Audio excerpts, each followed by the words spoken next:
дар вилояти Лебапи Туркманистон полис бо мардоне ки ришдор ҳастанд муборизаро дубора оғоз кард. Дар ин бора радиои Азатлик рӯзи 3 июл бо истинод ба манбаъҳои худ хабар дод. аз рӯзи душанбе 29 июн полис боздошти мардони ришдори то 60 соларо шурӯъ кард. онҳоро ба шӯъба бурда ришҳояшонро бо роҳи маҷбурӣ метарошанд. ба боздоштшудагон огоҳӣ дода мешавад ки агар боз як маротиба ба қонунвайронкунӣ даст бизананд ба 15 шабонарӯз ҳабс карда мешаванд, хабар медиҳад нашрия. манбаъҳо инчунин қайд мекунанд ки мардҳои дастгиршуда ба экстремизми динӣ ва пайравӣ аз мӯдҳои хориҷӣ айбдор карда мешаванд. кормандони полис мегӯянд ки эҳтимол боздоштшудагон аз Туркия бориш меоянд, ки дар он ҷо дар муҳоҷирати меҳнатӣ кору фаъолият мекарданд.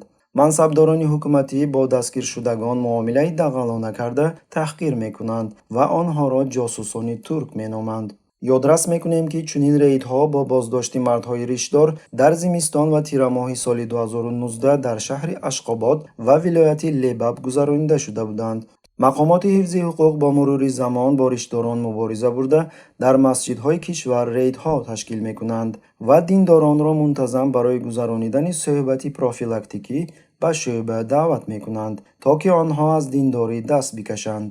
инчунин кормандони амният кӯшиш мекунанд ки баъзеи онҳоро ҷалб кунанд, то ки бо онҳо ҳамкорӣ намояд.